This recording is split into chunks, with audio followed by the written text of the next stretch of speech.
Bonsoir mesdames et messieurs et bienvenue pour ce nouveau numéro de la saison 3 de French Big Ballers, votre podcast traitant de l'actualité des Los Angeles Lakers.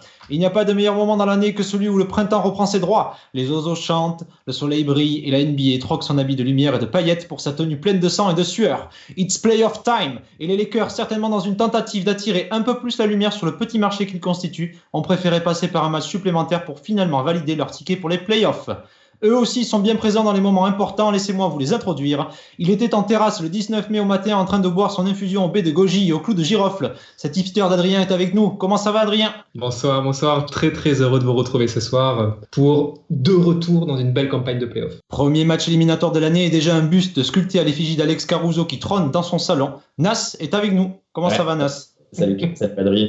Salut à tous ceux qui écouteront ce podcast. Comme d'habitude, ravi d'être là, comme toujours, pour décrypter un petit peu l'actualité, et puis là, même un petit peu nous mouiller, du coup, pour cette série de playoffs face aux Suns. Messieurs, comme dit en préambule, et du fait d'une fin de saison assez particulière, notamment du fait des nombreuses absences et des retours des blessés, les Lakers ont dû passer par le play-in tournament. Oui. Et c'était très mal embarqué en début de match, puisque les Warriors ont pris leurs frères californiens à la gorge, et les Lakers vont finalement s'imposer au terme d'une deuxième mi-temps ultra solide, 103-100.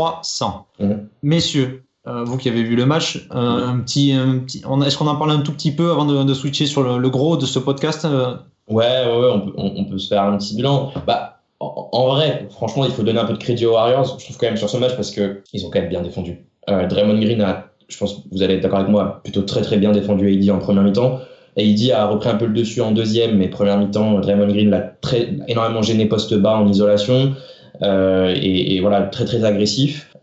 LeBron, effectivement, il a raté beaucoup de tirs lui aussi, au même titre que Schroeder en première mi-temps. Alors autant AD, c'était parce que c'était vraiment du fait de Draymond Green et de son excellente défense, autant LeBron, j'ai pas trop compris son plan et son délire en première mi-temps. Sélection de tirs vraiment suspecte, des espèces de mid-range en mouvement, en l'air, mi-flotteur, mi-jumper. Enfin, je comprenais pas trop ce qu'il faisait. Franchement, c'était pas ses tirs, quoi. Et bon, un Schroeder, évidemment, qui passe totalement à côté. En fait, ce qui nous met dedans réellement au niveau du score, parce que finalement, on se prend pas de grosses roustes sur ce match. C'est uniquement la grosse méforme, le gros manque de réussite de notre trio, si on peut dire ça comme ça. Enfin, on va dire de notre duo plus Schroeder, puisque notre trio est effectivement composé d'Alex Caruso, tu le disais il y a quelques minutes. Mais voilà, donc ouais, du crédit aux Warriors pour leur très bonne première mi-temps défensive sur AD. Et puis voilà, finalement, des stars qui retrouvent de leur éclat. Le shoot de LeBron, évidemment, on peut en parler des heures et des heures. Anthony Davis aussi qui revient et qui score au meilleur moment, puisque finalement il tourne à 13 points sur les 26 des Lakers au quatrième quart-temps. Donc un Anthony Davis qui revient au bon moment, un LeBron ultra clutch sur son shoot qui est, je pense, vraiment le tournant final du match. Parce que si on se faisait pas bail-out par LeBron sur cette possession, c'était pas du tout le même match à mon sens. Donc voilà, je sais pas si vous voulez compléter, mais voilà, en tout cas c'est à peu près mon analyse sur ce play-in. Adrien, quelque chose à rajouter ? Ouais, non, je suis d'accord avec ce constat-là. La seule certitude qu'on pourra dégager de ce match de play-in, c'est que définitivement Drummond ne fait pas partir de notre death line-up. Ça c'est. Oui. Ça a cassé la gueule avec Drummond sur le terrain. Et on a commencé à être très efficace quand AD a été repositionné poste 5. Ça, c'est clair et net. Ouais, on a un écart de plus de 10 points. Et ça marche pas. Et à un moment donné, le coaching staff voit que ça ne marche pas. Ça marche pas en attaque, ça marche pas sur les couvertures défensives. Et tu sors je finis de troller, mais là, tu sors notre best line-up avec enfin AD au poste 5. Et d'un coup, ça va mieux. Ah, comme par hasard. Ouais. Tout s'ouvre pour les Lakers à ce moment-là. Drummond, je trouve, sur le match de play-in, à sa décharge, je trouve pas qu'individuellement il ait été vraiment mauvais. Personnellement, tu vois, je l'ai pas trouvé catastrophique non plus. Mais effectivement, des errances toujours, en fait. Finalement, c'est ça le problème. Et le souci, c'est que, alors, moi, je comprenais d'une certaine manière la piste Drummond pour les play-in, parce qu'au rebond, les Warriors sont pas forcément une excellente équipe au rebond. Et tu pouvais t'imaginer que Drummond, avec son physique, allait vraiment marteler la peinture et prendre du rebond offensif, du putback, du second chance point, etc. Et en fait, finalement, il n'en a rien été, puisqu'il galérait même sur ses propres rebonds défensifs, pardon. Du coup, ça a été effectivement choix compréhensible, franchement, sur le papier, mais exécution très mauvaise. Résultat, Drummond qui pacte la peinture totalement et qui du coup oblige AD à étirer le jeu énormément et à forcer des jumpers de loin à 3 points, etc. Alors qu'on sait que c'est quand même pas le jeu d'AD et qu'il aime bien prendre du rythme aussi proche du cercle. Drummond bof. Et comme tu dis aussi, on peut faire une extension, on va en parler de toute façon pour la série face aux Suns, je pense qu'on en parlera pendant tous les playoffs si on va plus loin de cette série face aux Suns, évidemment. Drummond ne sera pas là pour close les games. Il faudra aussi poser la question de Schroeder aussi pour close les games. En réalité, je pense que c'est une question qu'il faut vraiment qu'on se pose. Que Dieu t'entende. Ouais, voilà. Parce que par contre, là, ce qui est sûr, alors je sais pas, dans le top 5 des gros tirs de LeBron, là, ce fameux 3 points qui déclenche quasiment du logo, à quelle place on le mettrait. Par contre, ce qui est sûr, c'est que la performance de Caruso, elle est dans le top 5 de ces gros matchs. Ah ouais. Et là, il faut saluer ton thread que tu avais posté sur le compte et qui montrait vraiment son chef-d'œuvre tout au long des cartons. C'est incroyable le chantier qu'a battu ce joueur-là dans ce match, dans un match essentiel. Totalement. Mais en vrai, c'est vrai que alors Caruso a été très très bon. Le fait qu'on ait un guard capable d'être très très bon en 1v1 et de faire vraiment de la presse tout terrain, on va dire de la presse demi-terrain, tu vois, ultra intense, et qui force du coup le ball handler adverse à être très très concentré, etc. Franchement, c'est assez incroyable. Et bon, on peut aussi donner du crédit à KCP parce qu'il a quand même bien emmerdé Curry, et on peut aussi donner un peu de crédit à Edey, je trouve quand même aussi, qui a fait du Adebayo. C'est vrai qu'on s'en extasie quand c'est Adebayo qui le fait. Quand c'est Edey, on n'en parle limite plus parce qu'on a l'habitude. Mais Edey a été incroyable aussi sur certaines défenses face à Curry, et c'était totalement appréciable, quoi. Sur certaines, en fait, quand les trois... Par contre, c'est assez... pardon, excuse-moi, je vais dire sur certaines, mais après, c'est assez étonnant au niveau stratégie, puisque finalement, on a très peu demandé à Edey de switcher sur Curry. Ouais. On a préféré se mettre en déséquilibre et prendre la sauce derrière, alors qu'il entre guillemets, suffisait de switcher et de laisser Edey gérer Curry sur certaines possessions. Et ça, finalement, on l'a très très peu vu sur ce match. On l'a peu vu. Mais il a créé des stops sur la fin. Dans le quatrième. C'est ça, ouais, sur la fin. Ouais. Sur la fin, parce que alors, aussi fort que soit Edey, je suis pas sûr que tu l'envoies en 1v1 quand Curry est encore frais, ça tient pas. Non, mais pas tout le match, on s'entend bien.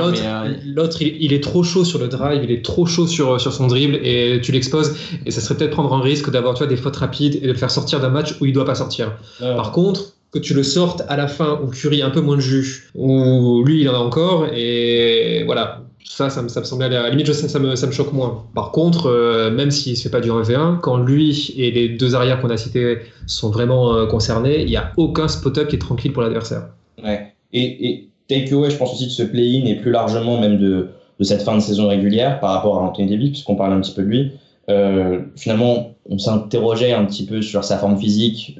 Tiendra-t-il pas 42 minutes contre les Warriors et beaucoup de matchs à plus de 37 là sur la fin de saison régulière. Donc je pense qu'AD est en bonne santé. Il est peut-être pas à son meilleur niveau offensivement, ça on est bien d'accord. Enfin, il n'est pas à son niveau de playoff la saison dernière en tout cas pour l'instant. Mais d'un point de vue de physique, puisque c'est vraiment ce qui est important pour cette équipe des Lakers, c'est avoir une équipe en bonne santé. Arriver 7e, 4e, 5e, 6e ou 8e, c'est pas le plus important. On sait que cette équipe des Lakers en très très bonne santé est capable d'allumer n'importe qui, honnêtement. Donc plutôt content qu'AD se sente bien et qu'il soit pas obligé de sortir chaque fois au bout de 35 minutes sur des restrictions, etc.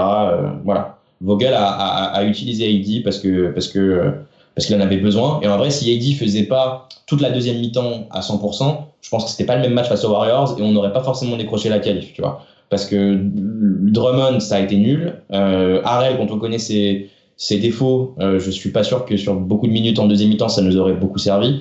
Donc ouais, faut quand même donner un peu de crédit à Edey aussi par rapport à tout ça, quoi. Il revient bien, c'était mon point. Tu l'as dit, Nas, cette équipe des Lakers, on s'en fout un peu du classement. L'important, c'est qu'elle puisse taper un peu tout le monde.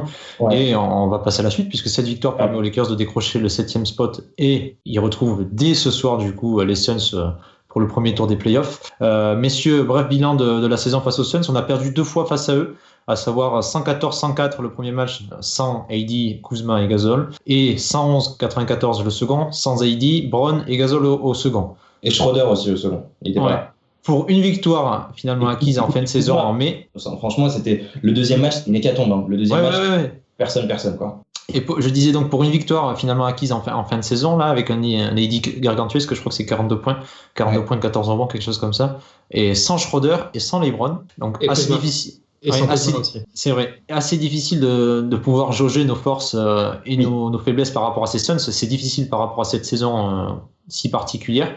Messieurs, je vous lance tout de suite. Est-ce que, comme certains le suggéraient en question sur notre compte, est-ce que vous êtes confiant ou est-ce que la forme de l'équipe actuellement, elle vous rend plutôt confiante ou plutôt mitigée, par exemple, comme nous posait la question, comme nous demandait, Arigato Sama? Moi, je vais répondre par une banalité, en fait. Si on doit craindre des match-ups en particulier ou si on doit avoir des peurs spécifiques, à ce moment-là, on n'a pas à se dire qu'on est des prétendants au titre pour cette année. Après, oui, c'est une saison très particulière dans le sens où on n'a aucune certitude sur notre niveau réel. On sait à peu près comment tourner l'équipe en début d'année et elle tournait très bien, même si elle jouait un petit peu en tongue. Mais elle jouait quand même très bien. Mais voilà, donc on est balancé entre ces deux positions-là. Non, on doit craindre personne, mais en même temps, on ne sait pas quel est notre socle de certitude avant d'arriver dans ces playoffs. Je pense qu'on a quand même une certitude, Adri, c'est le niveau défensif et la rigueur défensive de l'équipe quand elle est locked in. Parce que finalement, finir cette saison régulière premier au def rating dans la saison avec des Sixers qui défendaient aussi très très bien, etc., avec toutes les absences qu'on a eues, et finalement en plus ça n'a pas été des absences faciles parce que c'était pas des absences communes, si tu veux, c'était à chaque fois un joueur qui manquait, etc. En fait, à l'arrivée, AD rate plus de la moitié de la saison, LeBron rate quasi un tiers de la saison, Schroeder rate des matchs, Caruso rate des matchs, Gasol rate des matchs, tu vois, et là je te parle, tu vois, je te cite des très bons arguments défensifs, et malgré tout ça, on a fini premier def rating. Donc je pense quand même qu'on a ça fait un an qu'on le marque dans le podcast, cette équipe, elle a un vrai supplément d'âme défensif. Cette année, ça s'est encore vérifié avec les chiffres malgré toutes les absences. Et donc voilà, la certitude qu'on a, c'est que cette équipe sait très très bien défendre. Arrivé maintenant, en parlant d'un match-up face aux Suns, je pense que je vous laisserai rebondir là-dessus.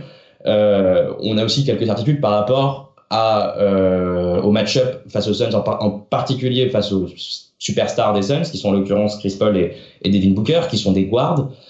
Et on a individuellement des joueurs plutôt bons, pas élite pour tous, mais en tout cas plutôt bons. Élite pour Caruso, on en reparlera, je pense, pour tenir justement ces joueurs. Donc je sais pas ce que vous en pensez, mais c'est déjà, je pense, l'une des premières clés du match-up pour moi. Vas-y, Adrien, je te laisse rebondir dessus. Oui, ça c'est sûr que le socle défensif, c'est l'âme des Lakers, surtout que la grande force de Vogel, c'est d'avoir réussi en plus à un peu changer, ses principes défensifs pour s'adapter à l'absence, de son duo de choc. Donc on a là-dessus. Mais après, en termes de niveau de jeu, moi ce que j'entends par niveau de jeu, évidemment, j'entends surtout l'attaque et j'entends le niveau des absents. Ouais. Schroeder aussi a été absent longtemps et en fait c'est le trio cumulé Schroeder, AD et LeBron qui n'a que très très peu de certitude de jeu tous les trois dans le starting five. En plus, sans oublier que tu as fait le recrutement de Drummond qui rajoute une inconnue à cette alchimie à trouver là. Ne serait-ce que 4-5 minutes en début des games. Mais bon, c'est bien d'avoir des bonnes entames aussi. Ouais. C'est ce qui a fait notre force l'an passé. Ce serait dommage de commencer déjà, tu vois, les premiers cartons avec un déficit. Ouais, je te rejoins totalement là-dessus. C'était l'une des questions. Il y avait Jojo qui nous avait demandé si, malgré le manque de rythme et le nombre de matchs ensemble, on était plutôt confiants. Et est-ce que l'expérience ferait la différence, puisque ces Suns sont finalement plutôt inexpérimentés, puisque c'est leur première saison en play-off depuis une dizaine d'années, il me semble. Et l'expérience en play-off vient des joueurs qui ont été recrutés dernièrement, à savoir Crowder, Chris Paul, entre autres. Ouais, je vais te dire, ils n'ont pas un meneur chez eux qui a un peu l'habitude des play-off ou... Je ne l'ai pas oublié. Je sais pas, je me rends pas compte, mais... Je ne l'ai pas oublié, je pense qu'on ne va pas l'oublier, non, malheureusement. Messieurs, je vous propose de passer un petit peu d'essayer de se focaliser sur ce que produit Phoenix en attaque. Ouais. Et comment on peut y remédier ou comment on essaiera d'y remédier, je pense, et avant de re-switcher sur nos forces à nous, à savoir Marc Gasol, mais on commence par les Suns. Adrien, est-ce que tu peux essayer de dresser un petit profil de Phoenix qui, rappelons-le, est quand même la 7e attaque de la ligue avec un 116.3 au net rating, au offensive rating, pardon, une équipe assez redoutable au tir et largement soutenue par les énormes compétences au playmaking de Devin Booker et donc Chris Paul que tu as cité, Adrien, c'est ça? Mais effectivement, les chiffres, quand tu regardes les chiffres globaux des Phoenix Suns, ils sont pas là par hasard. Ils sont pas là par hasard du tout. C'est une équipe extrêmement sérieuse et l'effet Chris Paul, encore une fois, a fonctionné à plein régime. Puisque bon, tu as mentionné le fait qu'ils sont 7e à l'offensive rating, ils sont 3e au net rating, 3e au true shooting percentage, 7e sur le pourcentage à 3 points, et même en défense, parfois ils sont un peu dans le ventre mou, mais au final c'est quand même le 6e defensive rating de la ligue, avec notamment la 5e marque pour ce qui est de limiter le pourcentage adverse à 3 points. Donc c'est pas mal.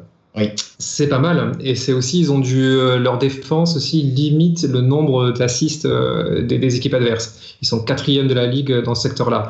Donc globalement, tu as quand même une équipe costaud des deux côtés. Qui a produit une saison régulière cohérente et costaud des deux côtés. Et en attaque, on va continuer à parler si vous voulez des chiffres. En attaque, si tu détailles par play types, c'est assez impressionnant ce que ça produit, quoi.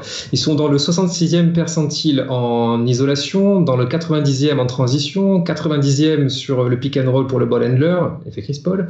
Ouais. Ils sont également dans le 82e percentile en spot-up, dans le 90e sur les cuts. Enfin, tu vois, c'est complet. Et en défense aussi, c'est pas mal sur certains secteurs clés.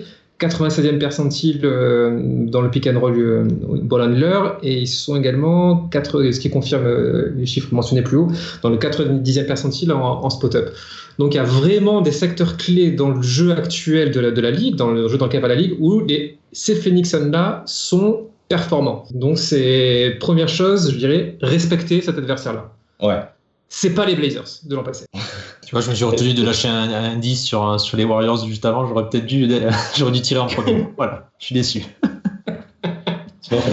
C'est sur les Blazers. Non, mais oui, mais c'est sûr que on regarde la grosse différence des Blazers de l'an passé du premier tour, c'est que là, ça défend. Tu vois, l'année dernière, les Blazers, ça ne défendait pas du tout. Donc c'est sûr que là, on va en avoir pour notre argent. Après, c'est sûr que tu parlais de défense où ils sont meilleurs que la moyenne. Ils ont aussi des défenseurs individuels qui savent plutôt bien défendre. Je pense qu'on a des noms. Et à mon avis, étant donné qu'en play-off, surtout, notre attaque est intimement liée, on va dire pied-point lié à LeBron James et à Anthony Davis, ça peut être important aussi de citer les potentiels match-up. Et d'ailleurs, je crois que c'est une question en plus qu'on a reçue tout à l'heure. Les potentiels match-up que les Suns opposeront à notre duo. Lesquels vous voyez vous de match-up en particulier? Bon, moi je vois évidemment Bridges sur LeBron. Bridges qui est plutôt un très bon défenseur, plutôt très bon wing defender. Sur AD, j'avoue que j'ai plus de mal à leur trouver un AD stopper, mais je sais pas, peut-être que vous avez des idées. En fait, là, d'un point, tu pointes, je dirais, moi ce que j'avais ciblé comme étant des match-up clés, mais plutôt en termes de secteur. Et là, je pense que tu as raison d'aller vraiment directement dans le vif du sujet. C'est vrai que l'isolation, puisqu'on y est sur le 1v1, c'est ça qui va être une des clés, à mon avis, de la série. Puisque autant nous après c'est très compliqué de nous situer sur l'isolation, mais on a deux monstres en ISO. Voilà. LeBron, AD, on sait que voilà, ils vont faire du dommage en 1v1, en playoff, c'est fait pour eux. Et en termes de la défense des Suns dans le secteur, ils sont dans le 14e percentile. Donc là, il y a de quoi insister en fait. Ouais, c'est bien, tu vois, je l'avais pas le chiffre sur la défense en isolation, 10e ou 14e, je sais plus, j'ai pas entendu percentile, j'ai mal entendu. C'est plutôt bien pour nous. Surtout qu'en plus, comme tu disais aussi, vous l'aviez un peu cité, le facteur on va dire Suns un petit peu débutant en playoff pour beaucoup de joueurs, évidemment, à l'exception de Chris Paul, ça va effectivement peser dans la balance parce que les playoffs, c'est pas la saison régulière. Il y a beaucoup de très très bonnes écuries dans les dernières saisons qui nous l'ont prouvé. À l'Est, par exemple, je pense notamment aux Bucks.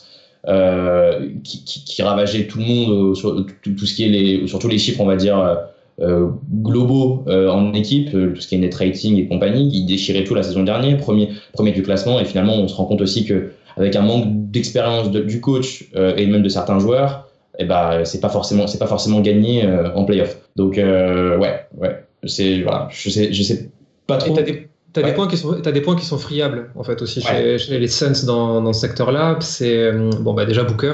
Ouais. C'est-à-dire, tu isoles Booker avec un de tes 3 joueurs qui est censé être fort dans le secteur. Enfin, moi, je dirais des vraiment forts dans le secteur, j'en ai 3 pour moi. Donc, c'est LeBron, Schroeder et je rajouterai THT, si THT devait avoir des minutes dans la série.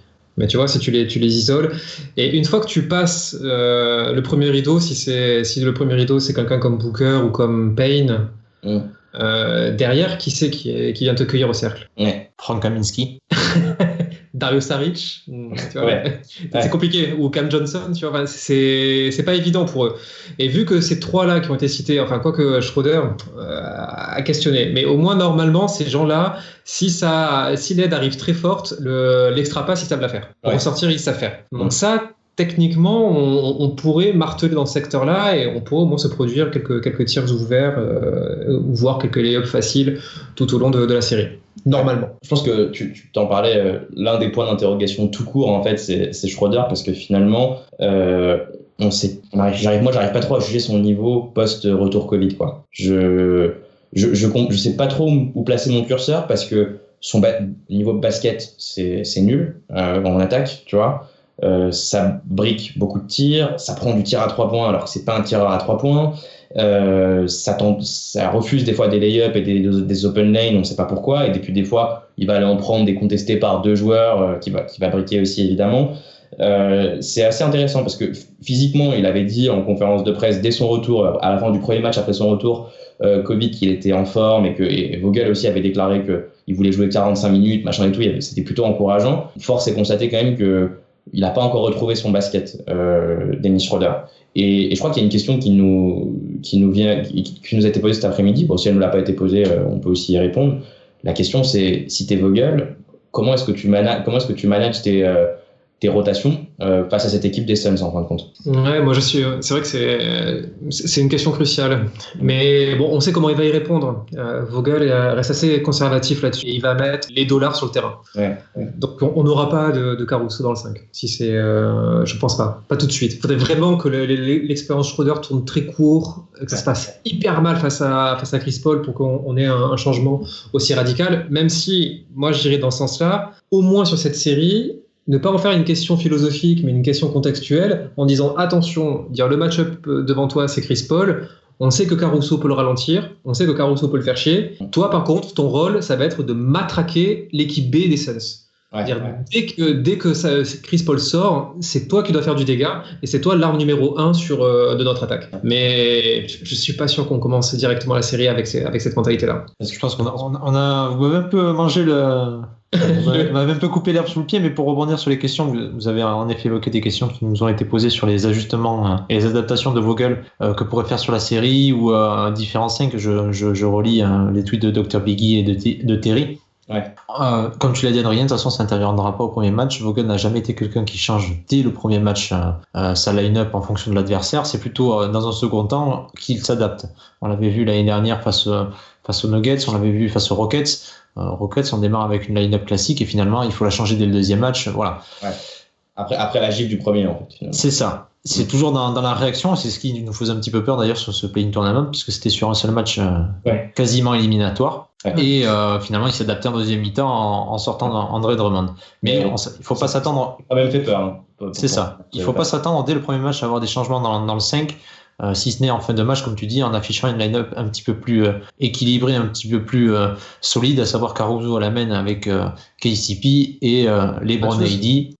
Déjà, tu en as 4, je pense, qui seront forcément sur le terrain à chaque fois. C'est Caruso, AD, LeBron, KCP. Et après, ça va se jouer, je pense, sur la 5e place, ça va jouer selon les match-ups et selon l'efficacité pendant le match entre Kuzma et Matthews, grosso modo. Je vois pas Maurice finir, surtout vu son niveau actuel, mais ça peut être une autre solution. Mais voilà, ça restera sur ces joueurs-là en fin de match. Je vois difficilement comment Vogel pourrait se passer d'eux à la fin. Messieurs, je voulais juste rebondir. Là, on était sur les forces des Lakers. Vous avez cité donc le monstre à deux têtes, à savoir LeBron et AD en première option, et derrière avec des joueurs de complément, à savoir THT et Schroeder pour amener un peu plus de danger dans la peinture sur des drives et sur des cuts. La place des shooters, à savoir KCP et Caruso, sera aussi primordiale, puisque Adrien, tu l'as dit, au niveau des déséquilibres, une fois passé le premier rideau, il va y avoir des lignes de passe qui vont s'ouvrir. Est-ce que vous êtes confiant? On sait que l'année dernière c'était un souci au niveau du shoot, on avait eu vraiment peur sur les premiers instants des playoffs. il avait fallu s'inquiéter de l'efficacité offensive des shooters des Lakers, puisqu'on avait shooté misérablement sur le premier match face aux Blazers. Même surtout toute la série. Hein. Enfin, Est-ce que justement, pour revenir sur nos deux principaux shooters, à savoir Caruso qui s'est mué en vrai free and D aujourd'hui avec des touches au playmaking et au drive, et KCP qui finissent bien la saison au niveau du shoot, est-ce qu'il faut rester confiant sur cette dynamique ou au contraire, ça va forcément changer en playoff et on va se croûter sur cette série? De toute façon, en début de match, si on démarre avec Drummond, on va arriver avec une idée de... avoir une peinture qui va être surchargée. Donc c'est sûr que ça va se jouer quand on va pouvoir ressortir, et on va continuer à insister sur le shooter qui sera libre, s'il y en a un qui est libre. Je sais pas s'il faut s'inquiéter. Si tu prends le dernier match contre les Suns, même sans LeBron, on a quand même réussi à se procurer un certain nombre de tirs à 3 points libres et sans trop de difficultés. Donc il n'y a pas de raison que ça change une fois que LeBron sera là. Moi, je mets des espoirs sur KCP, qui nous a quand même jamais déçus dans des moments, on va dire, un peu compliqués, que ce soit dans des moments clutch de saison régulière ou pour la saison dernière en playoff où c'était lui finalement notre réelle troisième option de cette équipe. Donc moi j'ai plutôt confiance en KCP par rapport au shoot. Caruso, c'est vrai qu'il a des stats qui sont incroyables à 3 points, mais j'ai eu tellement l'habitude de le voir briquer que j'arrive toujours pas à intégrer dans ma tête qu'il est devenu un shooter. Je vais pas dire. Il y a que l'année dernière où il brique. Hein. Il y a 2 ans, il briquait pas. Hein. Ok, alors c'est peut-être l'année dernière qui m'a traumatisé du coup. Mais c'est vrai que j'avais du mal à me le voir comme shooter, on va dire incontournable des Lakers. Ma foi, il tient bon, c'est que du bonus pour nous. Mais non, moi on va dire plutôt confiant. Vogel a aussi réussi à remettre un peu Wes dans la relation sur la fin de saison et un peu en play-in où on l'a encore vu en play-in super important. Ça c'est essentiel. Ouais. Qu'est-ce que c'est important ça. Et ça confirme un peu cette fin de saison, ça confirme, et on va reprendre les 2 cas de joueurs qui ont été critiqués et certainement à juste titre par moment, notamment Wesley Matthews qui avait une adresse catastrophique et Gasol à qui on peut reprocher une lenteur. Mais ces 2 joueurs, à chaque fois qu'ils sont rentrés sur la fin de saison, ils ont montré à quel point il serait important, selon les match-ups, sur cette post-season. Matthews, son entrée encore une fois, alors que finalement, sur le match des Warriors, il n'est pas si extraordinaire au tir. Hein. Je crois qu'il finit à 1 sur 3 ou 1 sur 4, mais de par sa présence défensive... Ouais, son expérience finalement, vraiment. Ça va faire mal. Messieurs, on a surtout du coup parlé de ce qu'on va proposer aux Suns et j'aimerais revenir sur ce que vont nous proposer les Suns. Adrien, tu as parlé d'un effectif assez complet offensivement avec beaucoup de qualité dans les différents types de jeux, les pick and roll, les cuts et même au shoot. C'est quand même une équipe assez déséquilibrée vers l'intérieur. Je veux dire, la majorité des joueurs d'impact vont être à l'extérieur. Oui, mais si tu veux, si je devais comparer cette série avec un adversaire de l'an passé, ça ressemblerait à ce qu'a été le Heat. Je m'explique. C'est-à-dire que tu as quand même un coach qui propose un playbook extrêmement intéressant et qui va s'appuyer sur les forces de son effectif.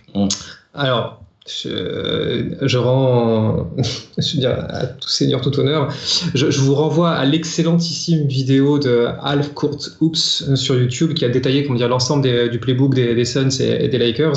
Ouais. Et donc je vais m'appuyer essentiellement sur ce travail-là pour vous le détailler, mais il y a quand même trois types de sets qu'utilise Monty Williams et qu'on a vu notamment dans le dernier match contre nous. Alors la première, il y a ce qu'on appelle les Pistol Series ou ce qu'il appelle le 21 Series, c'est-à-dire la relation sur une des ailes entre le poste 2 et le poste 1 avec un redoublement de passes et qui te permet d'avoir trois types de play. Soit ça finit en hand-off pour Booker, soit tu as la version keep où c'est Paul qui va faire du mid-range en pick and roll, et tu as aussi un petit cut pour si Booker décide de slip l'écran.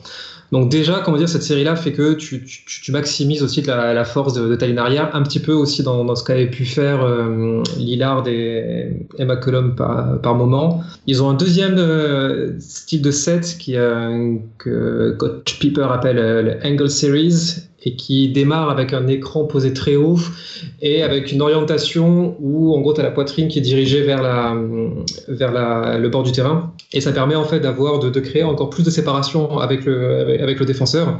Et ça permet de punir très facilement le drop coverage. Alors alerte parce que nous on a quand même des intérieurs quand même qui sont vulnérables sur ce système-là, et ils ont appuyé là-dessus sur le dernier match. Alors évidemment là-dessus les Booker se régale, Cameron Payne aussi est très bon là-dessus, et la force du système c'est qu'ils ont aussi 2-3 counters pour te punir selon ce que tu fais, quoi. Ouais. Notamment du pick and pop avec le 5. Alors ça c'est assez incroyable, hein. Après ils ont un système de retournement de jeu, et pareil, quand tu prennes Drummond ou Gasol, on est extrêmement vulnérable à ce type de play. Ouais. Et leur troisième, ils n'ont pas que ça, hein, mais le troisième truc vraiment intéressant que j'ai vu, c'est dans les Horn Series, leur utilisation du flare screen. Ça c'est quelque chose aussi qu'on a pu voir, et alors soit ils s'en servent. Est-ce que tu peux rappeler ce qu'est un flare screen pour ceux qui nous écoutent peut-être? Alors, le flare screen ou le OA screen, c'est une pose d'écran qui se fait loin du porteur de balle. Ouais. Qui va faire intervenir un troisième joueur que tu ne vas pas arriver initialement dans le début du set. Ouais. Et alors ça leur permet soit déjà de directement attaquer sur un drive de Booker, ou aussi sur du scoring de CP3 en sortie d'écran. Et ils ont du counter, notamment un joli counter qu'on appelle un système Spain, qui amène en fait un back screen, et ça permet soit à un des gars de vite ressortir derrière la ligne et d'avoir un 3 points ouvert, ou même aussi de poser donc ce back screen pour CP3 qui va te martyriser en mid-range. Donc tu vois comment en fait Monty Williams a désigné un playbook qui va vraiment axer sur les forces de son effectif. Donc la lecture et la science du pick and roll de CP3, le scoring on ball de Booker, et aussi la capacité, l'intelligence de certains joueurs à faire la lecture qu'il faut au bon moment. Le bon cut, ça, mention spéciale à Bridges, le bon écran, ils ont des bons poseurs d'écran, je trouve, chez les Suns. Donc attention, c'est pas que un numéro de soliste, c'est l'ensemble du dispositif qui, s'il est bien mené, peut te punir. Ouais, et c'est intéressant que tu en parles, parce que c'est vrai que beaucoup de gens s'imaginent, beaucoup de fans sur les réseaux sociaux, notamment sur Twitter, qui est la plateforme où on est plus présent, on va dire. Je vois beaucoup de gens donner soit tout le crédit à CP3, soit se rattraper un petit peu et se dire Booker il en mérite un petit peu quand même, et pas mentionner du tout le reste de l'effectif des Suns.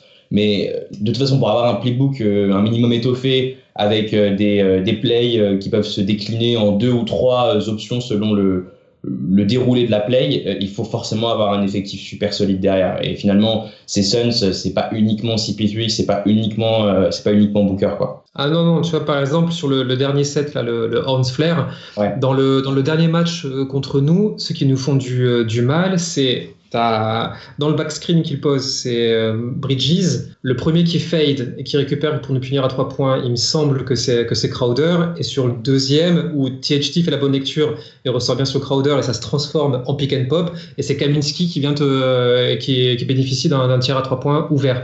Donc voilà, il n'y a pas que ces deux-là. Comme je disais, c'est une équipe sérieuse, il faut les respecter. Il n'y a pas que TP3 et Booker. Ouais. Non, on est loin des Rockets de l'année dernière, par exemple, un monstre, peut-être entre guillemets, et plus personne autour. Ah oui. C'est ça. Ouais, c'est sûr. C'est pas du 5-out isolation avec un drive et un kick, quoi. C'est un peu plus élaboré que ça, disons. Et comme tu l'as dit, ultra réparti en termes de scoring, puisque finalement, ils ont que 39% des tirs, en fréquence, en termes de fréquence, 39% de leurs tirs sont des 3 points. On a des équipes beaucoup plus tournées vers ce jeu-là. Eux, c'est beaucoup plus équilibré. Messieurs, j'avais une question. On a parlé de nos forces à nous. Ça, c'est leur force à eux. Qu'est-ce qu'on peut leur proposer en contre, puisque finalement, on a la traction arrière Booker, Paul qui fait le travail de création, et on a énormément de joueurs que vous avez cités, à savoir Crowder, Bridges, même Cameron Johnson qui se retrouve dans des pourcentages, dans des percentiles ultra performants au spot-up ou au cut, même des joueurs de second rang, Javon Carter et Langston Galloway qui finalement eux aussi sont énormément efficaces sur ces types-là. Est-ce qu'on peut se contenter d'un 5 habituel et de jouer sur nos forces, ou il va falloir justement s'adapter à cette équipe-là et peut-être passer avec AD en 5 très très rapidement? Pour moi, ça va être du AD en 5 très très rapidement, parce que le problème de jouer avec un 5, on va dire, type Drummond, ou même franchement type Gasol, on va dire un 5 finalement qui est soit lent mais intelligent, soit pas intelligent et on va dire un minimum rapide. Le problème, c'est qu'il très rapidement on va être exposé, comme tu dis par les cuts, etc. Et finalement, on va avoir très très rapidement besoin d'être élite en protection du cercle. Et si ce n'est pas élite, au moins très intimidant pour pouvoir créer du stop et pouvoir en créer beaucoup. Et c'est aussi finalement un peu ce sur quoi repose cette équipe des Lakers, championne l'année dernière. C'était quand tu arrivais à enchaîner 3, 4, parfois même 5 stops d'affilée, tu vois, où l'équipe adverse n'est incapable de se créer un tir facile, tu ne lui offres rien, tu as une zone parfois qui fonctionne bien et donc tu réussis les bons close-out et compagnie. Finalement, moi je pense que AD, on va le voir en 5 assez rapidement. Parce que le système Drummond, plutôt les forces des Suns vont nous exposer le Drummond assez rapidement, je pense. Adrien? Moi, je suis tellement pas fan de Drummond que si tu veux, c'est très compliqué pour moi de sauver là-dessus. Et je te dirais que si quand même un des enjeux de notre défense, c'est de ralentir CP3 et Booker. Ouais. Donc à ce moment-là, on va refaire comme la strat qu'on avait faite contre Harden ou contre Lillard l'an passé, donc faire du blitz, du trap à tout va. Et là, tu as besoin d'avoir un big qui soit très intelligent. Et en défense, même s'il est lent, sur le positionnement, c'est quand même pas mal. Même dans le dernier match, je parle de Gasol, oui. Tu vois, l'enjeu, c'est de leur faire quitter la balle, qu'ils aient plus la balle entre les mains, ni CP3 ni Booker. Donc un des grands enjeux, c'est ça. Et tu as eu des trappes sur les lignes de fond de Gasol. Et tu vois, quand il te scelle, tu vois, le Gasol, tu t'en sors pas, quoi. C'est quand même une muraille, le type. Et il sait très bien jouer de ça sans faire faute. Donc je sais pas, même. D'ailleurs, je te coupe, ça avait été essentiel, les trappes de Gasol et leur qualité. Notamment la série à l'époque à Toronto face à Embiid. C'était vraiment impressionnant la qualité de Gasol sur cette trappe là. Mais voilà, c'est juste pour faire une petite coupure là-dessus pour dire que Gasol il est capable de trappe, tu vois. Il est totalement capable. Et c'est qualitatif puisqu'il a un peu mis le Embiid en prison pendant cette série là en utilisant énormément cette technique défensive, quoi. Ou plutôt en étant très bon sur cette défense. Donc, étant donné que tu as ça, en plus, au poste, c'est un des meilleurs pivots sur la défense au poste de la Ligue, hein. Ça, il faut le rappeler. Hein. Il faut quand même le rappeler. Donc, j'ai aucune inquiétude à ce qu'il tienne son rang face à Ayton. D'ailleurs, globalement, j'ai pas trop peur de Ayton sur cette série. Donc, moi, même si je devais partir avec un 5 traditionnel, je donnerais toutes les minutes à Gasol. Et ça, c'est que pour la défense. Je te parle même pas de l'attaque. Moi, ce qui m'inquiète un peu, et Clément, je te laisse revenir là-dessus aussi, parce que tu as vu quasiment tous les matchs, tu les as tous vus dernièrement. Gasol, on l'a pas vu jouer depuis un petit moment, hein, mine de rien, en vrai. Donc, on l'a surtout vu quand Drummond était en fall trouble. Donc, je vous avoue que s'il faut attendre ça en playoff pour Marc Gasol, ça va être compliqué, je pense, pour nous. Ouais. Du coup, c'est aussi la question qu'il faut se poser, c'est est-ce que Gasol rentre tant que ça dans les plans que Vogel? Là, dernièrement, non. Hein, mais ça, c'est aussi la question qu'on va se poser sur Vogel, qui a voulu impliquer Drummond parce qu'il est arrivé dans l'effectif. Ouais.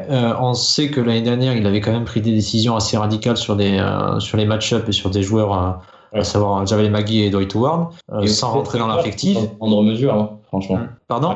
Waiters aussi dans une moindre mesure, il a totalement nexté quand il a vu que quand il s'est rendu compte que Waiters ne l'intéressait pas pour son jeu pour les playoffs, on n'a plus vu Waiters non plus. Non, mais c'était juste pour rajouter un joueur en plus des deux pivots que tu disais.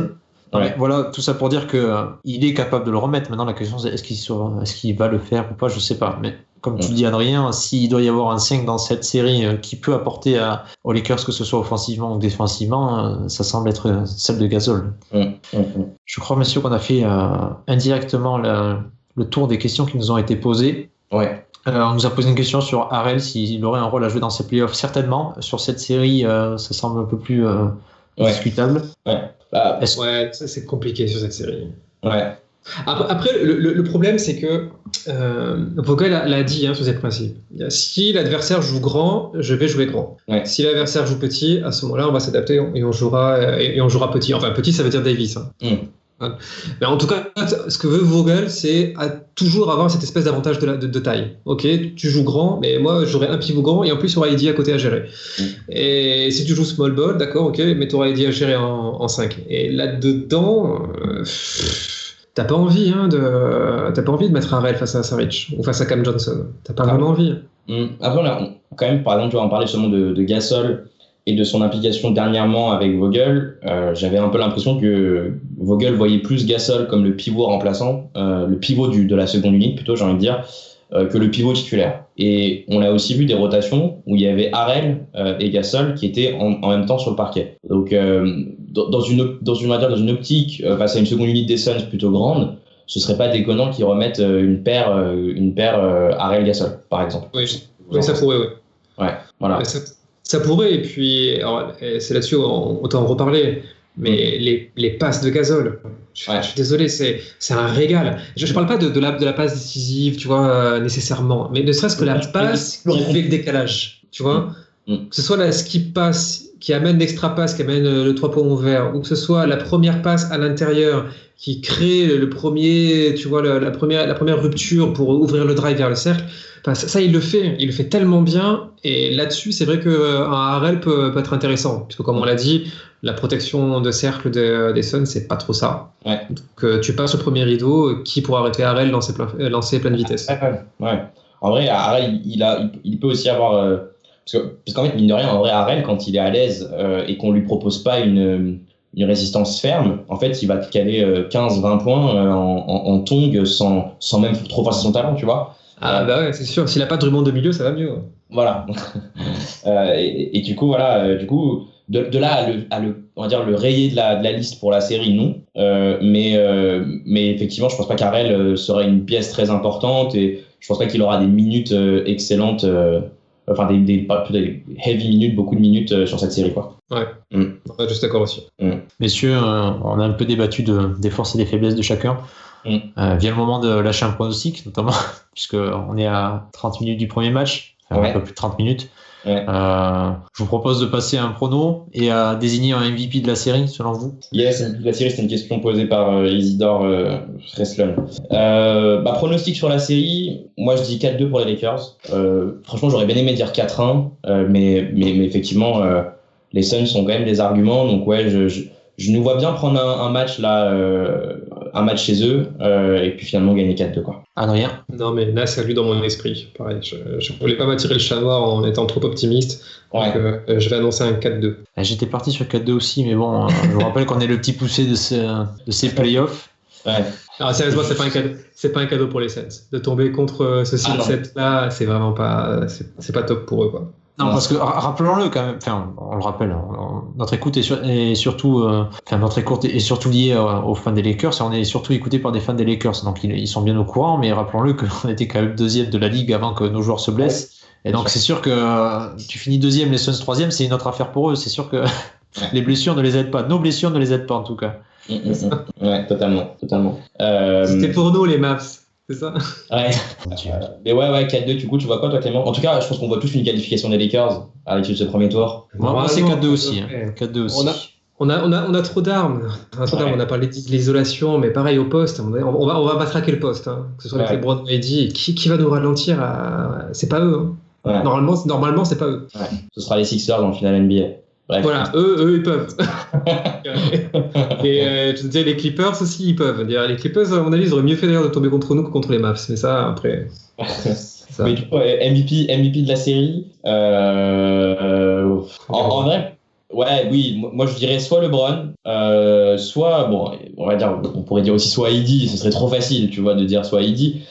Mais vas-y, moi, un petit pic exotique. Caruso qui sur le match-up face à CP3 a été vraiment vraiment excellent. Donc je me dis si Caruso arrive face à Chris Paul avec la même on va dire la même hargne qu'il avait contre Curry, à le prendre en faute court press, reach dans tous les sens, lui faire perdre son handle et compagnie, moi je pense qu'on pourrait être encore très très surpris par Caruso. Je pense qu'on n'a pas encore vu le Caruso maximal, en tout cas on l'a pas kiffé à fond sur une série de playoffs en se disant putain lui il va impacter, et je pense que sur cette série là il peut vraiment être extrêmement impactant pour nous, quoi. De toute façon, en vrai, Caruso il devrait être All-NBA Third Team. Ouais. Dans un monde pur et parfait. Ouais. Non, mais il est tellement fort. Enfin, tu vois. Au moins, moi je serais un peu triste, mais il le sera pas, mais je serais un peu triste qu'il fasse pas une All-NBA Defensive Team. Allez, à la rigueur, la second, peut-être, au moins, parce que c'est vrai qu'il y a quand même des arguments pour la first team, il y a quand même du monde, tu vois, il n'y a pas que Caruso. Moi, il y a les noms. Le problème, c'est que tu te bats contre la fame sur la first team. Ouais. Mais en tout cas, pour la second team, tu vois, ce serait bien pour lui. il me semble, alors je sais pas, hein, j'ai pas vérifié, je me suis pas intéressé fortement. Il y avait un classement pour le Deepoy, en tout cas sur quelques bulletins qui ont été dévoilés. Ouais.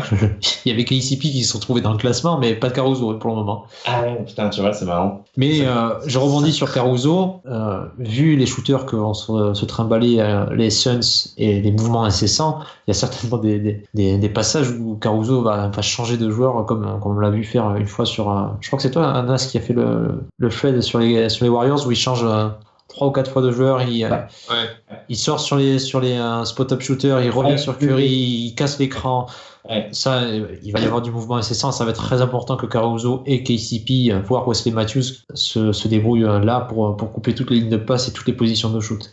Et d'ailleurs, avant qu'on se quitte, il y a aussi un truc qu'on n'a pas dit. Qu'est-ce que vous voyez comme match-up purement 1v1 à envoyer d'abord sur Chris Paul, ensuite sur Booker? Comment va être la répartition pour vous? Pour moi, ça devrait être Caruso, mais ce ne sera pas Caruso, ce sera Schroeder au début. Sur qui? Ouais, sur Chris Paul. Sur Chris Paul. Ouais. Pour moi, c'est dommage. Ouais. Et c'est dommage parce que tu reprends le match, du coup le dernier match contre les Suns où il n'y avait pas Schroeder et c'est du coup Caruso qui a joué le titulaire. À chaque fois, il casse les écrans, il est chiant au possible, tu vois. Il n'y a pas un début de set où tu es tranquille. Il est toujours là. Et à avoir le bon positionnement, à faire le. Non, il faudrait que ce soit lui. Hein. Ouais, et puis il gêne énormément Chris Paul sur le close-out aussi. Hein. Chris Paul rate beaucoup de tirs contestés par Caruso aussi sur ce match-là, quoi. Moi, je pense que Wes Matthews sur Booker, on peut avoir aussi une bonne surprise, tu vois. Ouais, je suis d'accord. C'est typiquement le type de joueur que Matthews aime bien défendre, tu vois, tant dans le jeu que dans le player build, on va dire, de Booker, tu vois. Franchement, toutes les conditions sont réunies en Devin Booker pour que Wes Matthews lui donne du fil à retordre, quoi. Après, voilà, je m'avance peut-être un peu, mais ouais, je vois bien Wes Matthews un petit peu sur Booker aussi. Très bien. Je tiendrai quand même à souligner qu'il y a un joueur qu'on n'a pas cité depuis le début, mais qui aura son importance défensive, je pense, en sortant sur les shooters, c'est Kyle Kuzma aussi, messieurs. Oui, un petit peu. Ah, ça, on l'a oublié, lui. Comme c'est bizarre. Ouais. Messieurs, est-ce que vous avez un mot pour finir à moins que vous ayez quelque chose à rajouter, mais sinon on finit sur un dernier mot. Tu parlais de shooter tout à l'heure, on parlait de shooter et du point d'interrogation de comment les tirs vont rentrer. Il y a aussi l'espoir Kyle Kuzma, hein, qui peut dégainer et lui, un peu, avec ce côté un peu volume shooter où il peut avoir la main chaude et en claquer 3 coups sur coup et vraiment totalement et foutre un run à lui tout seul, quoi, tu vois. Donc, mais voilà, tu vois, c'est un facteur X sur un match. Ouais, tu t'es allé parler de Ben McLemore. T'as dit, on n'a pas parlé de shooter, on a parlé de shooter, on n'a pas parlé de Ben McLemore. On ne verra plus Ben McLemore. Bon, on peut s'arrêter là-dessus. Messieurs, est-ce que vous avez un mot de la fin avant de se dire au revoir et d'assister au premier match? Ouais, non, moi c'est bon. Hein. C'est bon, on espère avoir raison. Que le terrain parle et ça fait quand même plaisir de retrouver les Suns dans les playoffs. Ça rappelle des bons et des mauvais souvenirs. Des bons et des mauvais souvenirs, absolument. 2006, 2010, putain. C'est ça. Ouais. Je tiens à souligner quand même qu'il y a moyen de se mettre dans une sauce énorme parce qu'on est en train d'enregistrer un podcast à 40 minutes d'un match et on va le publier demain. Ça se trouve, demain, les Lakers, ils ont pris 35 points. Après, l'année dernière, nos séries avaient très mal démarré et on a vu la fin à chaque fois aussi. Donc, moi, je sais pas sur ce premier match, tu vois que j'enterrais les Lakers si jamais on se fait dominer aujourd'hui, quoi. Ouais, mais à l'époque, j'avais live tweet. Là, je le fais plus, donc c'est bon. Normalement, on est tranquille. Et pourtant, à l'occasion, il y a quand même des matchs à des horaires abordables. Ouais. Bon, allez. On va se dire au revoir, messieurs. Yes. On se revoit peut-être sur un prochain pronostic, une prochaine analyse sur une prochaine série. Ouais, face aux Nuggets. Non, je rigole. On verra. Voilà, à bientôt. Allez, bonne soirée. À bientôt. Ouais, à bientôt. Ciao, à très vite. Ciao.